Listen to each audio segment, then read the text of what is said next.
Assalamualaikum warahmatullahi wabarakatuh. Eh, untuk pertemuan selanjutnya kita juga masih dengan saya, yaitu saya akan bertemu dengan kalian itu selama 4 kali pertemuan. Nah, untuk materi yang kedua kita akan belajar mengenai produksi benih kacang hijau. Nah, kan kita sudah kenal kan ya, karena saya dosen baru, kita sudah berkenalan di minggu yang sebelumnya. Sebelum kita mulai, mari kita berdoa. Berdoa menurut agama dan kepercayaan masing-masing, silahkan. Selesai. Hari ini kita akan mempelajari produksi benih kacang hijau. Kacang hijau itu sudah jelas banyak sekali manfaatnya dan merupakan salah satu tanaman pangan yang penting. Kenapa saya angkat kacang hijau di sini? Karena kacang hijau adalah salah satu tanaman yang tahan kekeringan. Jadi untuk daerah-daerah yang berada di daerah yang termasuk iklimnya pada saat musim kemarau itu sangat kering, bisa melakukan penanaman kacang hijau. Ini pentingnya ya. Selanjutnya kita lihat seperti apa produksi dan produktivitas benih kacang hijau. Ini produktivitas kacang hijau ya, bukan benih. Nah, ini bisa kita cermati, ada pertumbuhan dari 2017 ke 2018. Pertumbuhannya apa? Justru menurun. Nah, kalau justru menurun ini bisa terjadi karena banyak hal. Nah, sebab-sebabnya yang pertama yaitu adanya produktivitas yang rendah. Jadi kacang hijau yang dipasarkan di Indonesia itu benihnya varietasnya itu masih mempunyai produktivitas yang rendah. Selain itu banyak sekali konversi lahan. Selain konversi lahan itu juga adanya persaingan dengan tanaman lain yang lebih menguntungkan. Kemudian adanya serangan OPT. Serangan OPT ini pasti banyak, terutama untuk tanaman kacang-kacangan, karena memang kacang-kacangan itu mungkin sepertinya lebih enak ya daripada padi menurut hama-hama itu. Apalagi biasanya penanaman kacang hijau itu dilakukan pada saat musim kemarau. Pada musim kemarau, permasalahan yang paling banyak terjadi adalah adanya serangan hama. Selanjutnya adalah minat petani. Kalau minat petani ini lebih banyak dipengaruhi oleh satu, kemudahan produksinya. Yang kedua, biaya produksinya seperti apa. Yang ketiga, harganya. Jadi harga jual, kalau tanaman itu menurut petani tidak terlalu menguntungkan, petani akan malas menanamnya. Yang keempat adalah bagaimana perawatannya. Kalau perawatannya sulit, misalnya saya punya lahan, saya akan mending menanam jagung apa kacang hijau. Itu kalau kacang hijau itu lebih banyak hamanya, lebih sering nyemprot daripada jagung, dengan harga misalnya harga kacang hijau lebih mahal, tapi jagung itu produktivitasnya lebih tinggi, tapi meskipun harganya lebih rendah, orang pasti akan lebih memilih untuk menanam jagung karena perawatannya tidak terlalu sulit. Nah, selanjutnya nanti kalian bisa coba cari di internet tentang mengapa orang Indonesia ini kurang menyukai untuk menanam kacang hijau. Jadi untuk produksi benih kacang hijau kita awali dengan persiapan, yaitu persiapan produksinya. Yang pertama penentuan lokasi.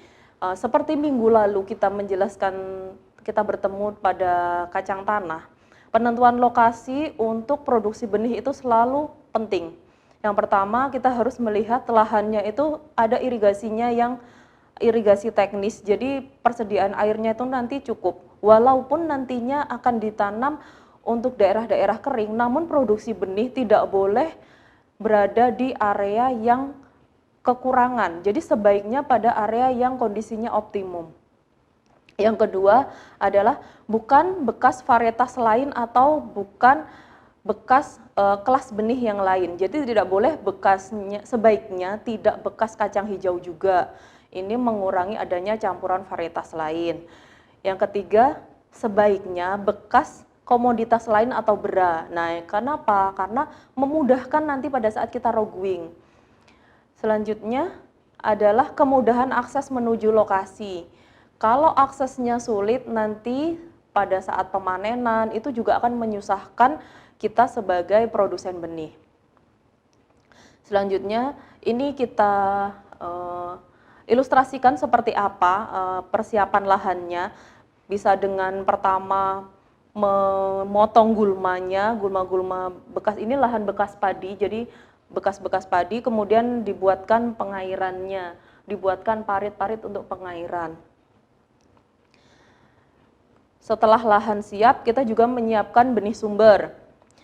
Benih sumbernya adalah kelas benih yang satu tingkat di atas kelas benih yang akan kita hasilkan. Jadi kalau mau menghasilkan benih kelas sebar, maka kita harus menanam minimal benih kelas pokok.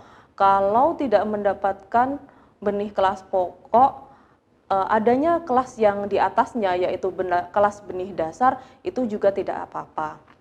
Nah, kemudian kita harus tetap memeriksa labelnya. Labelnya pada benih yang akan kita tanam itu asalnya dari mana, produsennya itu siapa, varietasnya apa, kemudian tanggal selesai uji dan tanggal kadaluarsa, kemudian mutu benih yang tercantum yaitu kadar air, daya berkecambah, dan kemurnian fisiknya.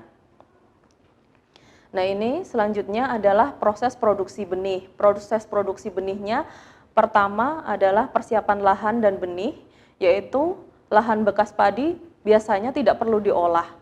Tapi kalau lahan bekas palawija atau tegal diolah 2 kali bajak dan diratakan. Kemudian dibuatkan saluran drainase dan irigasi seperti yang pada gambar sebelumnya.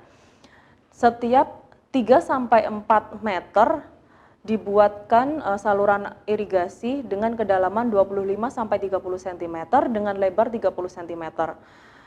Kemudian sebaiknya kita menanam varietas yang unggul dan dengan kebutuhan benih perkiraan adalah 20-25 kg per hektar.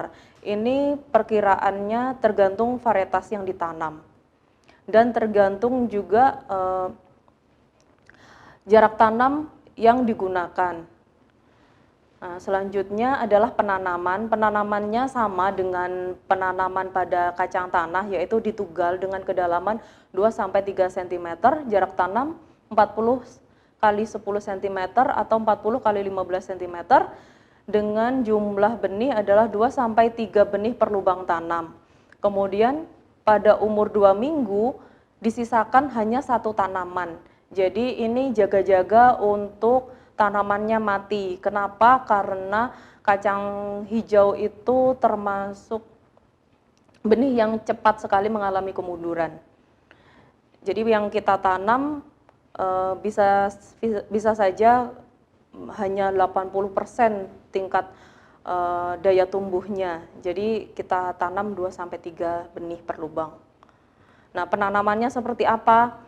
Secara tradisional ya ditanam dengan ditugal, kemudian kita tanam manual seperti itu. Namun bila lokasi kita atau kita mempunyai alat tanam benih dengan mesin, itu akan lebih baik karena akan mempercepat proses penanaman dan mengurangi biaya untuk penanaman.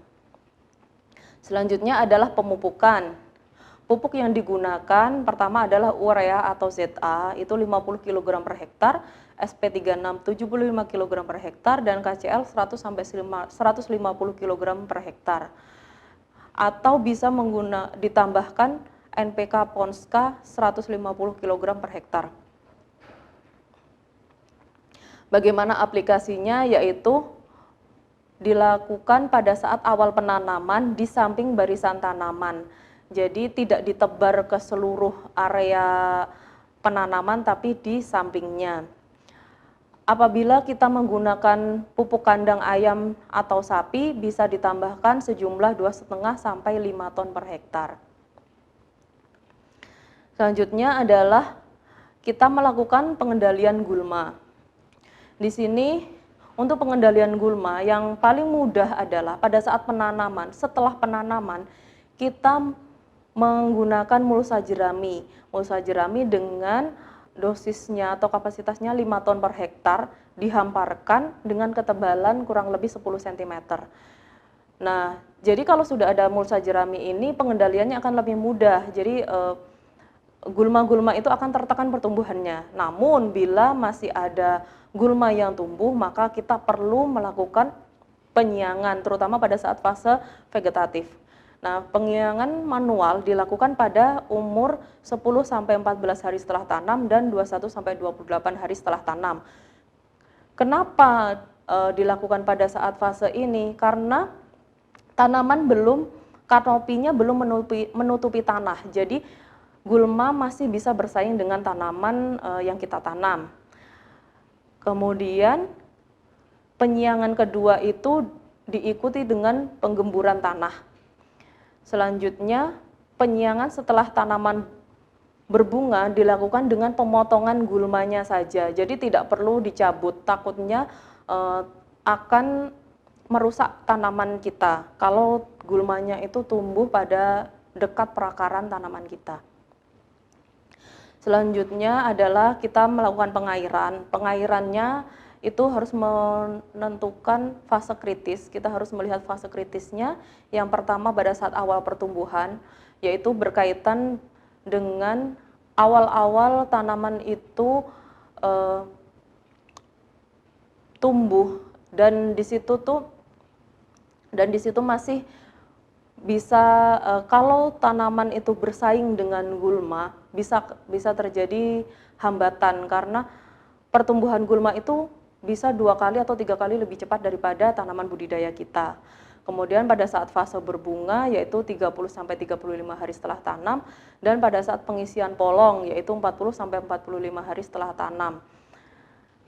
Selanjutnya adalah pengairan ini dilakukan hanya apabila sudah tidak ada hujan. Jadi kalau masih sering hujan, kita cukup mengandalkan air hujan saja. Untuk pengendalian hama, di sini kita harus tahu hama-hama pentingnya apa saja. Untuk kacang hijau ini lumayan banyak karena daunnya kacang hijau itu termasuk lebar mirip kedelai, itu sangat disukai oleh pertama itu lalat bibit. Lalat bibit itu menyerangnya pada saat tanaman baru berkecambah. Jadi pada saat fase perkecambahan atau baru muncul daun-daun pertama itu ada lalat bibit, kemudian ulat jengkal. Ulat jengkal itu bisa menyerang pada saat vegetatif maupun generatif. Ada kepik hijau, kalau kepik ini lebih pada menyerang pada saat tanaman sudah memasuki masa generatif karena dia bisa menyerap cairan menyerap nutrisi yang ada pada buah atau polong. Kemudian kepik coklat dan penggerek polong. Nah, penggerek polong itu seperti apa? Ini pada gambar, penggerek polong itu adalah pada gambar yang bawah. Jadi ulatnya itu atau larva dari penggerek polong itu masuk ke dalam polong, kemudian dia memakan buah-buah atau bijinya yang masih muda. Jadi pada saat nanti dipanen sudah hampa, polong itu sudah hampa. Selanjutnya ada kutu dan trips. Kutu dan trips ini penting, kenapa? Karena kalau mereka sudah menjadi vektor dari virus, maka akan menyerang, akan menularkan virus yang satu dari satu tumbuhan ke tumbuhan yang lain. Bisa juga dari satu tanaman yang berbeda ke tanaman budidaya kita. Kita bisa mengendalikannya untuk hama ini dengan aplikasi pestisida. Ya, pertama ada pestisida dengan bahan aktif karbosulfan atau fipronil. Nah, fipronil ini digunakan untuk daerah yang endemik Agromyza pacioli atau lalat bibit. Selanjutnya, bagaimana pengendaliannya? Yaitu pertama dengan kultur teknis. Kultur teknis ini adalah bagaimana cara kita berbudidaya, yaitu melakukan dengan adanya mulsa jerami, kemudian pengolahan lahan, ada pergiliran tanaman, dan penanaman yang serempak dalam satu hamparan. Kemudian bisa menggunakan pengendalian secara hayati, dan aplikasi pestisida bila populasi hama sudah melebihi ambang batas. Selanjutnya, pengendalian penyakit. Penyakit utama kacang hijau adalah bercak daun, karat daun, busuk batang, dan embun tepung. Kemudian ada penyakit puru. Nah, untuk embun tepung ini merupakan salah satu penyakit yang penting sehingga kita perlu menanam varietas yang memang tahan embun tepung. Dan embun tepung ini bisa menular atau bisa ditularkan melalui benih. Nah, kita bisa melakukan dengan penyemprotan fungisida pada awal serangan dengan dosis yaitu 2 gram per liter air. Fungisidanya apa? Bisa menggunakan Benled, bisa menggunakan Diten, atau Bicor atau Daconil. Aplikasinya kapan? Yaitu untuk fungisida hexaconazole pada umur 4 dan 6 minggu. Nah, ini ada penelitian yaitu pada 4 dan 6 minggu ini efektif mengendalikan embun tepung dan penyakit bercak daun pada 4, 5, dan 6 minggu. Jadi sebaiknya pada umur-umur itulah kita melakukan pengendalian, apalagi kalau kondisinya memang sudah sangat parah. Selain itu, pengendalian untuk penyakit bisa dengan kultur teknis, dengan aerasi yang benar, kemudian adanya penanaman varietas yang tahan penyakit, kemudian penggunaan fungisida apabila sudah melebihi ambang penyakitnya sudah melebihi ambang batas. Kemudian pengendalian yang baik yaitu pada 20, 30, 40, dan 50 hari setelah tanam. Setelah melakukan kegiatan produksi, sambil melakukan produksi itu kita juga harus memperhatikan mutu genetisnya. Yang pertama kita harus melakukan rogwing. Rogwingnya ada pertama pada umur 7-10 hari setelah tanam. Di sini kita melakukan pengamatan pada warna hipokotil. Hipokotil kacang hijau ada yang berwarna hijau dan ada yang berwarna ungu. Jadi seperti apa kita melakukan rogwing itu? Kita membuang tanaman yang tidak sesuai dengan varietas yang kita tanam. Jadi wajib kita cabut. Tidak boleh sayang Bu, nanti kan bisa dipanen.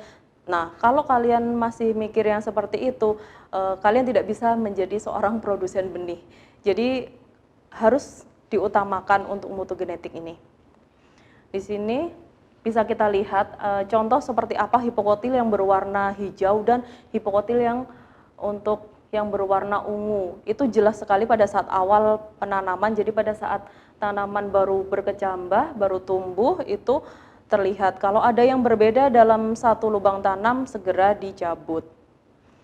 Kemudian pada fase berbunga itu yang penting adalah warna bunga, kemudian umur berbunganya kapan? Umur berbunga 75%. Jadi kalau ada yang berbunga, misalnya yang lainnya itu belum berbunga, dia sudah berbunga duluan 1 minggu atau 5 hari sebelumnya, sebaiknya dicabut saja.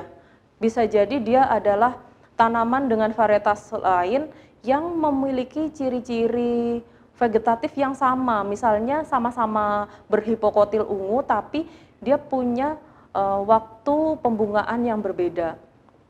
Selanjutnya tinggi tanaman. Kalau terlihat tanaman itu tidak seragam, harus dicabut. Kemudian ini ada petunjuk khusus bahwa kalau hipokotil dari kacang hijau itu berwarna hijau, maka memiliki mahkota bunga yang berwarna kuning. Dan untuk yang hipokotil ungu memiliki mahkota bunga yang berwarna kuning keunguan. Seperti apa mahkota bunganya? Ini ada di gambar. Nah, yang sebelah kiri adalah gambar untuk varietas dengan ciri-ciri hipokotilnya berwarna hijau. Jadi tidak ada keunguan sama sekali. Nah, yang sebelah kanan adalah ciri-ciri untuk yang hipokotilnya ungu. Jadi terbawa juga sifatnya itu pada bunganya. Selanjutnya, sebelum kita panen, kita harus melihat masa fisiologisnya kapan. Kalau untuk kacang hijau, mudah kita lihat, karena kan ada di permukaan. Kalau kacang tanah kita kan harus nyabut. Nah, kacang hijau itu, polong yang sudah masak itu warnanya apa? Bisa berwarna hitam atau berwarna coklat jerami. Ini tergantung apa? Tergantung varietasnya. Lagi-lagi tergantung sifat dari varietasnya. Kemudian ada ukuran polongnya. Ukuran polongnya itu ada besar atau kecil. Jadi beberapa varietas itu memang berbiji kecil, ada juga yang berbiji cukup besar. Kemudian ada yang tipenya itu panjang, ada yang tipenya pendek. Bentuk polongnya juga berbeda, ada yang bulat atau ada yang pipih. Nah, ini kita harus mengecek ya, pada saat kita tanam, kita juga harus tanam satu varietas, kita harus mencari ciri-ciri varietasnya itu apa. Jadi pada saat kita roguing itu mudah. Jadi tinggal kita cocokkan saja, ini tidak sesuai, ini tidak sesuai. Apalagi kalau sudah ada contoh gambarnya itu sangat mudah. Kemudian ada ciri lagi yaitu berpinggang atau tidak berpinggang. Jadi pada polongnya itu ada lekukan. Jadi ada yang punya lekukan, ada yang lurus. Nah, kemudian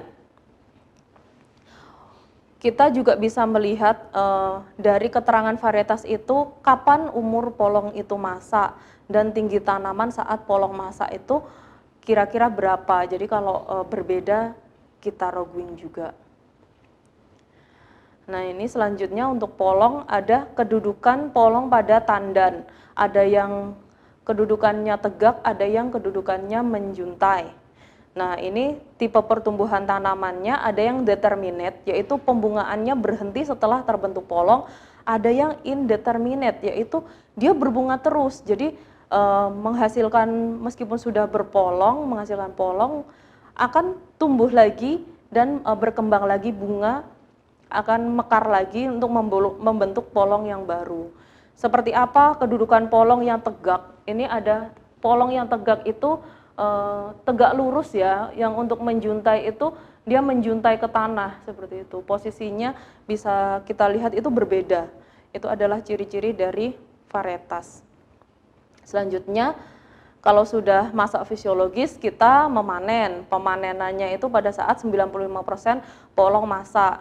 Caranya gimana? Ya kita ambil polong-polong yang sudah masak.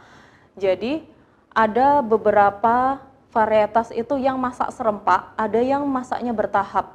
Jadi pada saatnya kalau kita menanam benih dengan ciri khas yang masaknya bertahap, maka ya panennya bertahap. Yang sudah masak fisiologis segera kita panen. Kenapa? Karena kacang hijau ini mudah sekali terbuka, kalau kondisinya panas, terik, polongnya itu mudah terkelupas. Jadi nanti akan menyebar ke lahan kita. Nah, ini pada saat pemanenan, panen polongnya yang sudah masak, kemudian polong dihamparkan di bawah sinar matahari dengan ketebalan 25 cm selama 1-2 hari. Ini adalah proses pengeringan pertama. Jadi proses pengeringan pertama sebelum kita melakukan pengolahan ya. Nah, di sini hamparannya kita tidak boleh menghamparkan langsung hamparkan saja, yaitu harus dilapisi terpal atau plastik atau tikar atau anyaman bambu. Agar kalau polong yang sudah kering itu nanti meletak keluar benihnya tidak tercecer kemana-mana. Kemudian pengeringan pertama ini dilakukan sampai kadar air 14% atau kadar air yang aman untuk kita melakukan pengolahan benih. Nah, untuk pada saat musim hujan, polongnya seperti apa kita melakukannya? Ya, kita hamparkan dan sebaiknya tidak ditumpuk. Mungkin bisa menggunakan para-para. Jadi kita hamparkan dengan kondisi yang tipis. Karena pada saat musim hujan akan memudahkan pertumbuhan cendawan. Jadi sebaiknya kita jaga kondisi benih-benih, calon-calon benih kita dengan kondisi yang sebaik-baiknya. Dari sini kalau kalian masih ada pertanyaan, nanti akan kita lanjutkan pada sesi tanya jawab atau diskusi yang kita yang akan kita lanjutkan pada media yang lain, bisa kita menggunakan Zoom atau menggunakan WA Group. Sekian, terima kasih. Assalamualaikum warahmatullahi wabarakatuh.